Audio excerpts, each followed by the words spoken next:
Good day and welcome to Mental Health and You.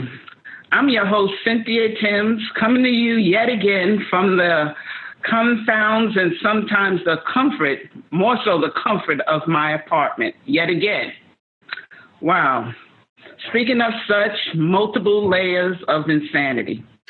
Multiple layers of insanity. That seems to be the case in 2020. And y'all, it's not even done yet. From the impact of COVID-19, the damages and the pain it has caused to so many people, from it exposing the economic and healthcare hardships of communities of color, to the continued screams and cries for racial justice in the midst of the killing of George Floyd and Breonna Taylor, to the validation of Black Lives Matter. Even after all these years, we still got to validate Black Lives Matter. Our Black Lives Matter. It's incredible. It's stressful, it's challenging, it's painful, but also necessary. But this is something new going on. This is also because this movement is attracting people from all over the world now, from different nationalities, from different backgrounds, sexual orientations, and religions, all coming together in the name of peace and justice. It's an incredible time to be alive, even in the midst of so much despair. And now to help me sort all of this out, if possible, to help bring some humanity to the whole situation, if that's even possible, is my guest today on Mental Health and You, a returning guest, Daniel Lanziilotta.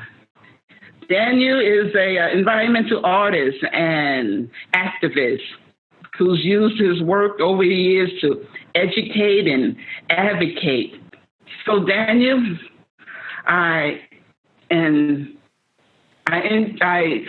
welcome you to Mental Health and You, and thank you for returning and my pleasure. Helping to sort all of this out. What's going on? Well, what's going on? There you go. There's the $64 million question. Yes, as Marvin Gaye used to say. There's a lot going on. That's the problem. There's a lot of intersectionality coming at us. Many arrows of disruption. But in the disruption, we have to find opportunities. And that doesn't mean because of what we see and how the media portrays things is that that's how it's happening or unfolding. Yes, there are things happening and we can document them, riots and what have you, and protests and things of that nature, and COVID-19 and the horrors of that. I've been down to Lenox Hill Hospital a few weeks back just to go see what was going on down there. It makes it real when you go outside the hospital and see what's going on. So yes, there are many things going on. But that shouldn't stop us from creating and making art and celebrating, even if we have to do it by ourselves. And believe me, the first 8 to 9 weeks, I was doing it by myself, isolated in home. And how has your art been impacted by all this going on? How has it been inspired? How has it been impacted? Yes. Well, I work with debris, and I work with plastic debris. I work with post-human consumption, which is litter and waste and what have you. And I've been doing that for 20-something plus years. So it's just heightens it. So when pre-COVID-19, you could find many pieces of plastic debris in my pockets or in bags, or I used to have a pickup truck. My pickup truck was packed with debris in the back. I stopped picking up stuff. You know, sometimes I would have my gloves and a bag on a good day. But now, since about the 3rd or 4th week of February, I just stopped collecting debris. And I have enough that I've cleaned and collected that I use from the past. But I'm not collecting anything now unless I know exactly where it came from or if I used the product myself or came from a friend's house, I'm not picking up random pieces at the moment right now. Or if I saw plastic in a bag on garbage night that I really wanted, I would take it from right off the street. That was very common for me to do. Now I don't. But I have more than enough plastic to last me a lifetime, and it will. And I just finished the piece that just went into the Kent A. Royal Gallery at 2373 Adam Clayton Powell Boulevard. Okay. Which will open on July 31st at 6 o'clock. So hopefully this will air by then, or what have you. Yes, I mean, how long is it going to be there, Daniel? That's going to be till, I believe, August 30th. Okay. The whole month. Okay. And that show is dedicated to COVID-19 and Black Lives Matter. It's a group show of many other artists. Okay, that sounds great. And it also is very necessary. But I must ask you, how has your art been impacted? You say you don't pick up plastics and other debris like you used to. Right. Well, what do you pick up, if anything? Well, I do. I mean, and the amount of plastic. How do you pick it up? Excuse me? And how do you pick it up, if you pick up anything? Now I've ceased to pick up anything. And there have been many times I've been tempted to see stuff because I'm looking for very specific plastics and debris that I use in the artwork. But I have plenty right now. In fact, I found a gigantic piece of yellow plastic, which is about a 1/4 inch thick. I'm working on a project in upstate New York, and I had to go to the welder about a week ago. And they were cutting up this crazy yellow thing, which was like really outrageously beautiful to me. And I said, what are you doing with that? And they said, we're throwing it out. I said, well, can I take a chunk? And the guy goes, you could take the whole thing. And you got to take it now because it was going into a dumpster. So that piece of plastic was safe in my, from what I could see. It used to be, I think, part of a snowblower or something like that they were dismantling. So I took a very big chunk of that. And I cut it down just recently, and I'll use that in some kind of sculptural form or plastic or the earrings that I make or some jewelry form. So that piece excited me, and I rendered that and took that back to where I'm working. That's awesome. I mean, what inspired you to do this? You said you've been at this for something over 20-something years. What inspired you to start in the first place? What was in the environment?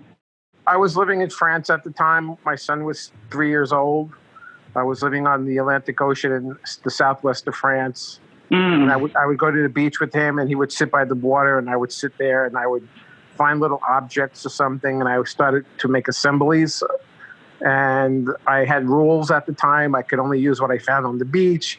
And he would play, and I would make stuff, and then he would come run and play with me, and then he'd go play by the water, and I'd make stuff. And I had very strict rules that I couldn't use anything, only what was found on the beach.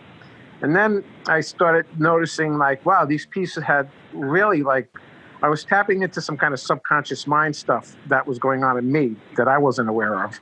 And the pieces were very interesting. My son is now 26 years old. I still have all the original pieces. They're in France. And then I started collecting the pieces of trash. I would go by myself. I would start collecting stuff. I started bringing it home. I changed the rules a little bit, and they got more and more interesting. And then I started making other stuff from other materials. And then I stopped for a while, and then I got back into it. And then I unfortunately had this crazy tragedy occur in my life through a girlfriend of mine, and her daughter was lost. She was killed in a trucking accident at 11 years old. And she was an award-winning environmentalist at 10. And it impacted me to such a degree that I decided that I would dedicate my work to her. Wow. And that's been an ongoing, it's 9 years ago, this August. And ever since that time, I have dedicated the work to her mission and to continue on doing what she can't do. And that is to speak for the environment, specifically oceans and waterways, and now it's always street debris. The street debris will eventually wind up in an ocean. So I intervene when I find a piece, and I make art from that. So that's how it started back in 2011. Wow. And I started making art specifically dedicated to her life. And so my life with her mother didn't work out. I moved on, and I continued to be and produce artwork ever since. Now, you said something interesting, Daniel. You said everything, street debris, eventually ends up in the ocean? Yes. Well, considering all that's going on now in the streets, a lot of debris.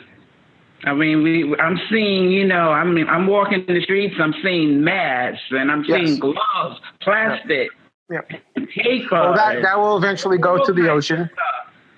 It will hit a storm drain. How will that affect the ocean and other waterways? Well, it's interestingly enough, they've been tied together prior to COVID-19, as we know it now. Viruses are very much part of the ocean, and how bioaccumulation occurs in the ocean. So when plastics hit the ocean, they will sink, they will break up, but they never decompose. They're always plastics, and they'll become microplastics or nanoplastics, or very tiny, fine pieces of plastic. And then petrochemicals and their electrical charge will be attracted to these particles, and it's magnetic attraction. And it starts to bioaccumulate, and which makes it worse than what it originally started out as a plastic bottle or something. So all those other chemicals that are floating around in the ocean are attracted to these plastics. And then fish come along and they start eating this stuff, and that eventually works its way up to the food chain. This is all documented science. There's videos of it. This is for real. This plastic debris, these nanoparticles are in the rain. They're in crystallized salt. They've found plastic debris at this micron level up in the mountains in the Pyrenees. It's in the air. It's in the Bronx. We have the highest rate of asthma probably in the United States. Yes. Particulates are in the air somewhere in northern Italy not so long ago during the whole COVID crisis in Italy. Scientists went up to somewhere up around, I think it was Milan, to take air pollution particulates out of the air to see if there was any molecular structures attached to the particulates in the air pollution. And lo and behold, they did find some. So COVID-19, I'm not an expert in that, but my understanding is that it's for real. It's in pollution. There's another gentleman by the name of Frank Mancuso who has been advocating about this for about 30 years. He's been talking about not COVID-19 as virus, but other viruses going into the Long Island Sound. This is not new. This is, nature and urban environments, cities, even suburbia, places that are very, densely impacted by human activity, and their human waste, runoff, specifically runoff, is going into the storm drains and, causing havoc for the environment. So there's a clash between humans and nature. And this is very evident from what we've understood and what we've been told about what happened in Wuhan, with the wet markets.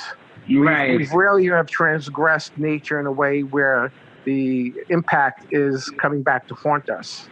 So what's interesting, even though that Black community and the brown community have been decimated by COVID-19, it's really a red flag, and so the impact is it's a wake-up call. It's democratic. The viruses and diseases are very democratic, where no one is going to escape this. It impacts different communities for different reasons, and we certainly know why it hits the Black and brown community bigger is because of institutionalized racism for many, many years, and how healthcare has been administrated, and how food has been administrated, and how housing has been administrated, and how education and all the fact that it's been not good in our communities. So we have to understand that it's going to have a bigger impact because of the nature of the health of those folks in these communities is lessened. Well, So even more so, there's a higher risk. Daniel, with the cutbacks, and the cutouts and the certain federal agencies like the EPA, the spitefulness I'm thinking, what kind of regulations are going to be in place, if anything? Well, that's just it. That's a good point. The spitefulness and the vengefulness of this administration will come back to haunt them because a disease does not look at a human being; it only looks at a human being as a host. It's not trying to say, oh, it's a gay host or a black host or a white host or a Jewish host or an Arabic host. It doesn't understand that human beings are the host. And those viruses and bacteria and all kinds of illnesses will eventually work its way up into the human body and will be decimated by these things. And, COVID-19 is just scratching the surface. There's another one right behind it. And so if we don't really wake up and try to address the problems of how we treat nature, then we're going to be surprised again when the next one comes down the road. And so we're going to have a rapid cycling type of thing when events, are closer and closer together. It's a phrase used in psychology to describe things that are behaviors that keep reoccurring. So there's going to be a rapid cycling of this type of virus and viruses like that, where they start coming at us in so many different ways. Rapid cycling. What's that? A rapid cycling, you said? Rapid cycling. So, in other words, if one event happens in 2019, 6 months go by, and then something new occurs, that time window between each event becomes shorter and shorter. And we weren't prepared for COVID-19 by any stretch of the imagination, even though the insightfulness of President Obama had put in place certain protocol to address these types of pandemics. And then by a vengeful behavior by the current administration, decided that he would wipe that out. And he only wiped that out is because his hatred towards President Obama. And so in many respects, we have a crazy man running the show. This could have been headed off very early on around the end of December and January when we had the heads up from other countries, particularly Italy and China, when the cat actually got out of the bag. Wow. So going forward, being as it may, what can we do? Isn't anything we can do? It's better take care of ourselves to combat it. What can we do? Well, there are many wise when it comes to waste. Yes. Well, there are many protocols that have been put out into the environment through social media, TV, all kinds of ways of people to be informed. But we live in a country that's very selfish, and so if you want to act out your own infantile behavior and believe that your freedom has been impinged upon because someone has asked you to wear a mask, we have a problem. But the same people who won't wear masks are not outraged by the abductions of brown children in the border of the United States and Mexico, or women's rights, or what happened recently. Recently with everything, it's just like these are rapid cycling events where a black person is murdered, and then a week later some other crazy thing, and another one, and another one. You see what I'm speaking about? The events are closer and closer to each other. There's no time between them anymore. So what has happened is that the current administration has given people who are the haters, the white supremacists, permission to act out their self-loathing. This is nothing more than those folks who are self-hating and self-loathing of themselves projected onto other people that they don't know. Even though they're participating in a diverse culture such as America, they're still participating if they like it or not. Absolutely. As I stated in the introduction to the show, we are intrinsically connected, whether they like it or not. We Right. all breathing You go the to a same protest. air. We all walking the same earth. The guy who's shooting tear gas at you and the guy who's throwing a rock at, whatever the circumstances are, Mm-hmm. we're breathing the same air. Absolutely. And there's no way to stop it or, to try to divide us in a way that nature has provided. The laws of nature apply to all of us. And those Mm-hmm. folks who want to strike up and try to tear that down are eventually going to be, bitten at some point. It's going to come back to haunt us. And COVID-19 is certainly one of them. And the fact that we have such a pandemic of racism in America is another case where it has come back to haunt us. We have not dealt with these issues. We're not honest about our history. We're not honest. I mean, the piece that's in the gallery, the Kente Royal Gallery, is called American History, The Middle Passage. I've asked people, white people, do you know what the Middle Passage is? And I'm shocked by the responses. No, what is it? And the fact that grown, educated people don't know what the Middle Passage is, to me, is horrifying, and it's a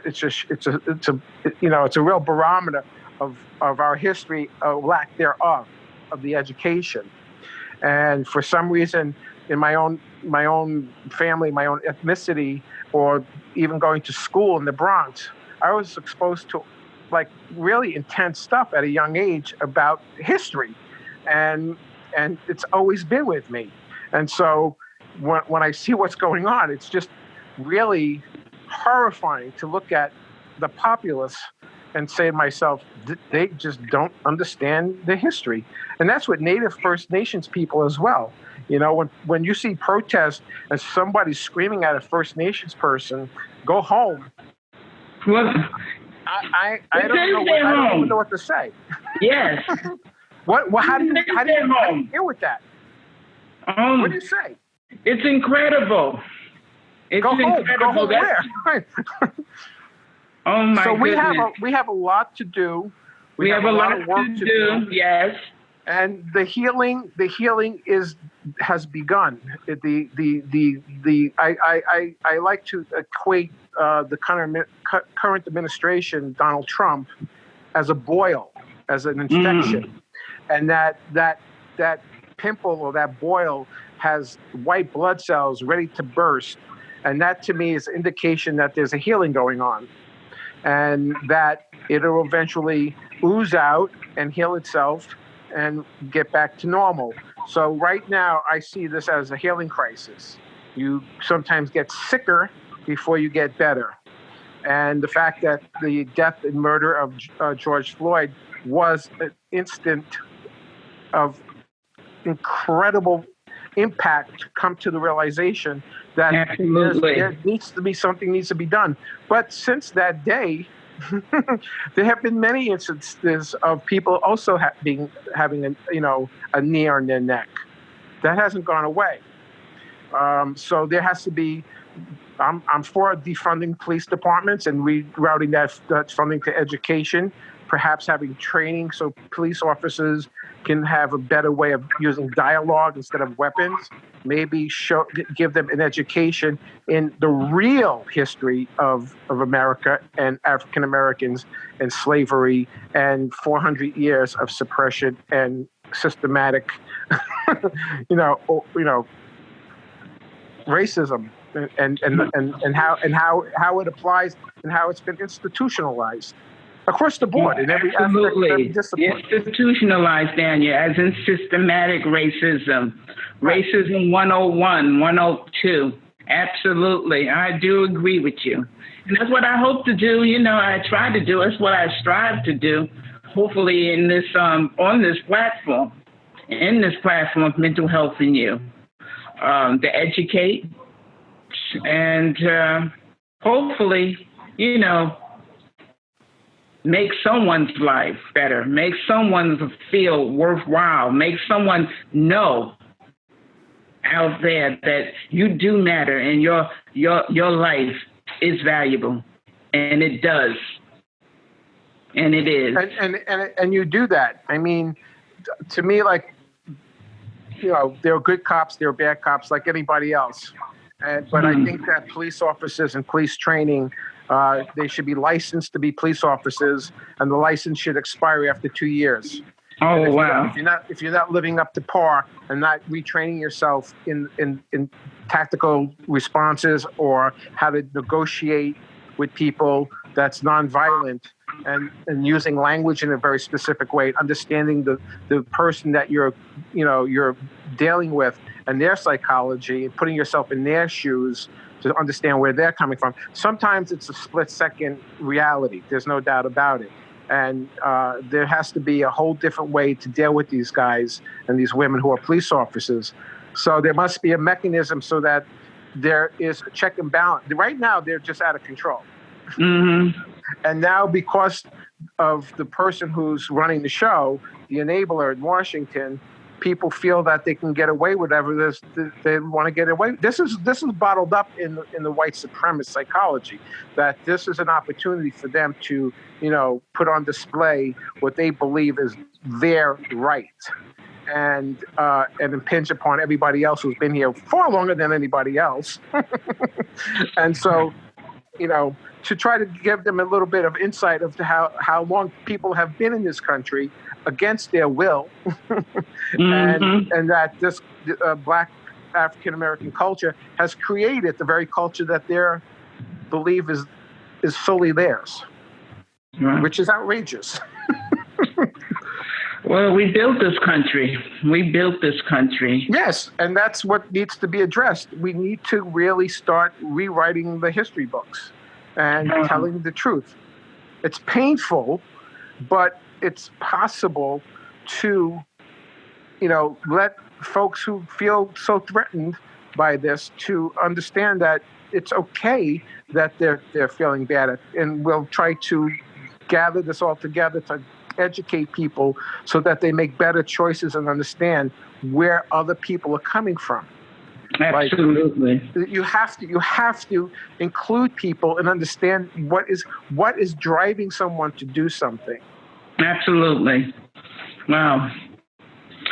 Well, that's mental health in you, and it's deep, but it always goes by too fast. We're gonna have 2-hour show. We're gonna have to do this some more, because we got so much to discuss. It's been a pleasure, and it's been very educational and enlightening as always. This conversation. Thank you. I appreciate it. And I do hope we get a chance to do this again because we got so much to discuss. Oh, believe me, discuss. In closing, I want to thank Bronxnet, the engineers, and all of you out there for supporting mental health in you. Stay Bronx Until strong. next time, Daniel. Until next time.